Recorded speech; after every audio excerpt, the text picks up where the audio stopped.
প্রিয় ছাত্রছাত্রীরা, সোমনাথদার কোচিং সেন্টারে তোমাদের সবাইকে স্বাগত। আজকের ভিডিওতে থাকছে অষ্টম শ্রেণী ইতিহাস চতুর্থ অধ্যায় ঔপনিবেশিক অর্থনীতির চরিত্র 1 নম্বরের 50টি গুরুত্বপূর্ণ প্রশ্ন এবং উত্তর নিয়ে আলোচনা। কাজেই তোমরা ভিডিওটি প্রথম থেকে শেষ অবধি দেখো, 50টি প্রশ্ন খাতায় লিখে নাও। এই 50টি প্রশ্ন পড়লে 1 নম্বরের প্রশ্ন স্কুল থেকে এর বাইরে আর আসবে না। তো চলো আমরা ভিডিওটি শুরু করি। 1 নম্বরের প্রশ্ন দেখে নাও, হেস্টিংস ইজারাদারি ব্যবস্থা চালু করেন। উত্তর লিখবে 1772 খ্রিস্টাব্দে। 2 দেখো, আপ ওয়াপ বলতে বোঝায় বেগার শ্রম। 3 রাউতোয়ারি বন্দোবস্ত ভারতের কোন অঞ্চলে চালু হয়? লিখবে দক্ষিণে। আচ্ছা, দক্ষিণে দক্ষিণে বলতে তোমরা পাশে দুটো জায়গার নাম লিখে রাখো, একটা হচ্ছে মাদ্রাজ এবং বোম্বে প্রেসিডেন্সিতে। কি বললাম? মাদ্রাজ এবং বোম্বে প্রেসিডেন্সিতে। 4 নম্বরের প্রশ্ন দেখো, মহলওয়ারি ব্যবস্থা চালু হয়েছিল। লিখবে উত্তর ভারতে। 5 নম্বর দেখো, সাহুকার মহাজনেরা ছিল দাক্ষিণাত্যে। 6 নম্বর প্রশ্ন, দাক্ষিণাত্যে হাঙ্গামা হয়েছিল। লিখবে 1875 খ্রিস্টাব্দে। 7 দাক্ষিণাত্যের হাঙ্গামা হয়েছিল কাদের বিরুদ্ধে? লিখবে সাহুকারদের বিরুদ্ধে। 8 কত খ্রিস্টাব্দে পাঁচশালা বন্দোবস্ত চালু হয়? লিখবে 1772 খ্রিস্টাব্দে। 9 কত খ্রিস্টাব্দে একশালা বন্দোবস্ত চালু হয়? 1772 খ্রিস্টাব্দে। 10 বাংলায় কে ইজারাদারি ব্যবস্থা চালু করেন? লিখবে 1772 খ্রিস্টাব্দে ওয়ারেন হেস্টিংস বাংলায় ইজারাদারি ব্যবস্থা চালু করেন। 11 চিরস্থায়ী বন্দোবস্ত কথাটির অর্থ কী? দেখো, চিরস্থায়ী বন্দোবস্ত কথাটির অর্থ হলো এক স্থায়ী ভূমি বন্দোবস্ত, অর্থাৎ নির্দিষ্ট পরিমাণ রাজস্ব আদায়ের নিশ্চয়তা লাভ।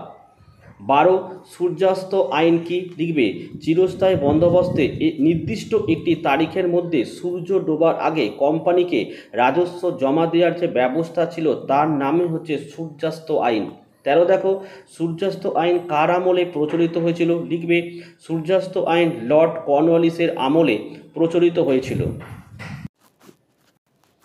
13 নম্বর প্রশ্ন, সূর্যাস্ত আইন কার আমলে প্রচলিত হয়েছিল? লিখবে সূর্যাস্ত আইন লর্ড কর্নওয়ালিসের আমলে প্রচলিত হয়েছিল।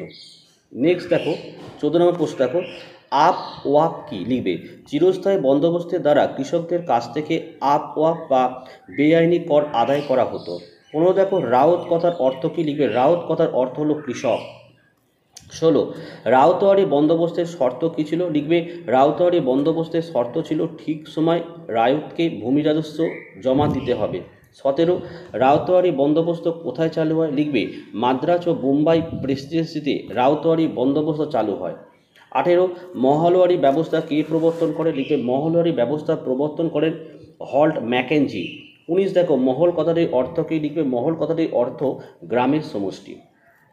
20 মহলওয়ারি বন্দোবস্ত কোথায় চালু হয়? লিখবে মহলওয়ারি বন্দোবস্ত উত্তর ও উত্তর পশ্চিম ভারতের বিস্তীর্ণ এলাকায় চালু হয়। 21 দেখো, কত খ্রিস্টাব্দে বাংলার নীল বিদ্রোহ ঘটেছিল? লিখবে 1859 থেকে 60 খ্রিস্টাব্দে বাংলায় নীল বিদ্রোহ ঘটেছিল। 22 নীল বিদ্রোহ শেষ হয় কত খ্রিস্টাব্দে? লিখবে 1860 খ্রিস্টাব্দে নীল বিদ্রোহ শেষ হয়। 23 দাক্ষিণাত্য হাঙ্গামা বলতে কী বোঝায়? লিখবে দাক্ষিণাত্যে স্থানীয় সাহুকার মহাজনদের শোষণ এবং সরকারের কর বৃদ্ধির প্রতিবাদে শুরু হওয়া বিদ্রোহকে দাক্ষিণাত্য হাঙ্গামা বলা হয়। 24 দাক্ষিণাত্য হাঙ্গামা কবে কাদের বিরুদ্ধে হয়েছিল? লিখবে 1875 খ্রিস্টাব্দে মহারাষ্ট্রের পুনা ও আহমদনগরের কৃষকরা মহাজনদের বিরুদ্ধে দাক্ষিণাত্য হাঙ্গামা করেছিলেন। 25 কুলি কাহিনী প্রবন্ধটির রচয়িতাকে? লিখবে কুলি কাহিনী প্রবন্ধটির রচয়িতা হচ্ছে রামকুমার বিদ্যারত্ন।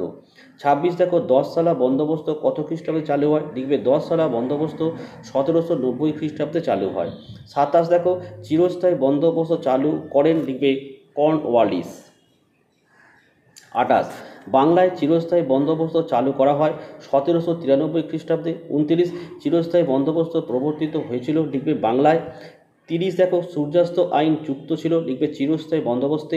31 কোন ব্যবস্থায় কৃষকদের রাউত বলে জানা যেত? লিখবে রাউতওয়ারি বন্দোবস্তায়। 32 মহলওয়ারি বন্দোবস্ত চালু হয়েছিল? লিখবে উত্তর ভারতে। 33 ভারতের নীল চাষের কেন্দ্র হিসাবে গড়ে উঠেছিল পূর্বাঞ্চল। 34 দেখো, দাদন বলতে বোঝায়? লিখবে অগ্রিম অর্থ। 35 দেখো কুলি কাহিনী নিবন্ধ প্রকাশিত হয়, লিখবে সঞ্জীবনী পত্রিকায়। 36 লর্ড ডালহৌসির আমলে কত খ্রিস্টাব্দে রেলপথ নির্মাণের প্রকল্প শুরু হয়, লিখবে 1853। 37 1856 খ্রিস্টাব্দের শেষ দিকে ভারতীয় উপমহাদেশে কটি টেলিগ্রাফ কেন্দ্র তৈরি হয়ে গিয়েছিল, লিখবে 46টি। 38 1858 থেকে 1869 খ্রিস্টাব্দের মধ্যে হয়েছিল কত পাউন্ডেরও বেশি মূলধন ভারতের রেলপথ নির্মাণের কাজে বিনিয়োগ করা হয়েছিল, লিখবে 7 কোটি। 39 কত খ্রিস্টাব্দে ভারতে মাত্র কয়েক মাইল জুড়ে টেলিগ্রাফ যোগাযোগ চালু হয়, লিখবে 1851। 40 দেশের সম্পদের দেশের বাইরে চলে যাওয়াকে বলা হয়, লিখবে সম্পদের বহির্গমন।